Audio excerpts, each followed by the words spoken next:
साबिक वजीर आजम आंजहानी अटल बिहारी वाजपेयी के यौम विलादत के मौके पर वजीर आजम नरेंद्र मोदी मुल्क के सबसे लंबे डबल डेकर पुल का इफ्तिताह करेंगे। आइए बताते हैं कहां है ये डबल डेकर ब्रिज जिसे न्यू इंडिया का ब्रिज कहा जाता है। हिंदुस्तान का सबसे लंबा डबल डेकर ब्रिज असम में डिब्रूगढ़ से जुड़ेगा धेमाजी। असम के और नजदीक आएगा अरुणाचल।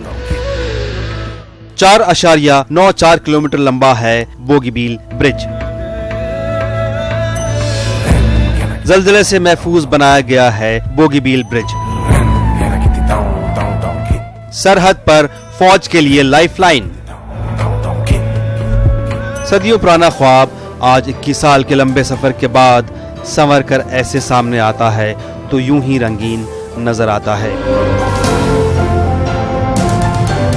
बोगीबील ब्रिज भी उसी ख्वाब की एक ताबीर है जिसकी बुनियाद का पत्थर 21 साल पहले उस वक्त के वजीर आजम HD देवेगौड़ा ने रखा था और जिसकी तामीर का हुक्म 16 साल पहले साबिक वजीर आजम आंजहानी अटल बिहारी वाजपेयी ने दिया था। डिब्रूगढ़ और धेमाजी को रेल और सड़क दोनों नेटवर्क से जोड़ने के लिए बना डबल डेकर बोगीबील ब्रिज न सिर्फ आमदरफ्त के लिहाज से अहम है बल्कि ये इंजीनियरिंग का भी बेमिसाल नमूना है। बोगीबील ब्रिज की खासियत की बात करते हैं। डबल डेकर ब्रिज की लंबाई 4.94 किलोमीटर है। ब्रिज में नीचे की लेन में ब्रॉड गेज के 2 रेलवे ट्रैक हैं। ब्रिज में ऊपर की लेन में 3 लेन की सड़क बनाई गई है। ब्रिज पर 100 किलोमीटर की रफ्तार से ट्रेन दौड़ सकती है।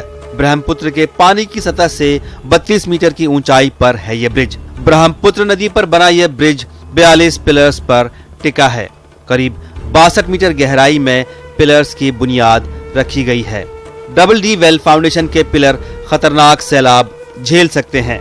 बोगीबील ब्रिज 8 शिद्दत का जलजला झेल सकता है। यूरोपीय तर्ज पर बना है बोगीबील ब्रिज। ब्रिज की तामीर में जंग से पाक सामान इस्तेमाल किया गया है। हिंदुस्तान का पहला पूरी तरह से वेल्डिंग किया हुआ पुल है।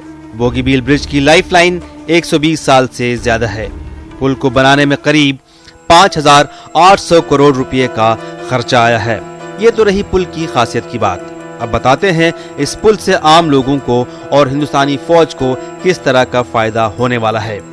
असम अरुणाचल के 50 लाख लोगों को सफर में सहूलत होगी। मशरिक में धेमाजी और मगरिब में डिब्रूगढ़ ब्रिज से जुड़ेगा। डिब्रूगढ़ की रेलवे लाइन अब अरुणाचल के नाहरलगुन से जुड़ेगी। डिब्रूगढ़ से अरुणाचल की दारुल हुकूमत ईटानगर महज 15 किलोमीटर है। मशरिकी असम से अरुणाचल प्रदेश की दूरी घटकर 4 घंटे की रह जाएगी। दिल्ली से डिब्रूगढ़ का रेल सफर 3 घंटे घटकर 34 घंटे का रह जाएगा। अरुणाचल में हिंदुस्तान चीन बॉर्डर पर आर्मी मूवमेंट और सप्लाई तेज होगी। टैंक से लेकर 1700 मेगाटन तक का सामान ले जाया जा सकता है। स्वीडन और डेनमार्क की तर्ज पर तैयार हुए इस पुल के जरिए अब हिंदुस्तानी फौज सरहद पर चीन की किसी भी चालबाजी से निपटने के लिए पूरी तरह से तैयार हो जाएगी।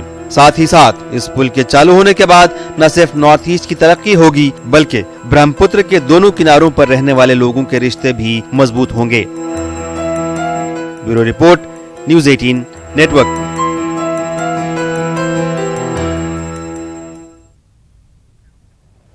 साबिक वजीर आजम अटल बिहारी वाजपेयी को उनके यौम पैदाइश पर मुल्क भर में खराज अकीदत पेश किया जा रहा है। राजघाट अहाते में बनी समाधि सुदेव अटल को आज से आम लोगों के लिए खोल दिया गया। इस मौके पर अटल स्मृति न्यास की जानिब से प्रार्थना सभा का एहतमाम किया गया जिसमें सदर जमहूरिया, नायब सदर जमहूरिया और वजीर आजम समेत अपोजिशन के लीडरों ने शिरकत की।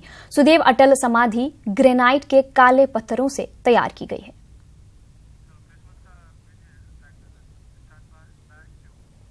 नोएडा में आज सुबह कार में आग लगने से एक इंजीनियर की जिंदा जलकर मौत हो गई। हादसे की जानकारी मिलते ही पुलिस मौके पर पहुंची और आग बुझाकर लाश को कब्जे में ले लिया। लाश को पोस्टमार्टम के लिए भेज दिया गया है।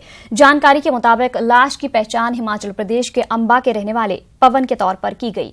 कार से दस्तयाब कागजात की बुनियाद पर महलूक की शिनाख्त हुई है।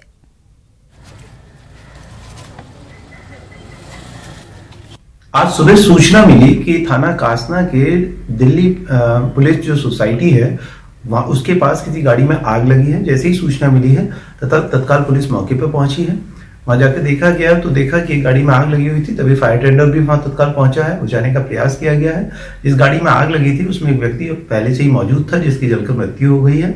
गाड़ी के नंबर से गाड़ी के मालिक को ट्रेस करने का प्रयास किया गया तो पता चला ये पवन नाम का युवक है जो कि हिमाचल प्रदेश का रहने वाला है।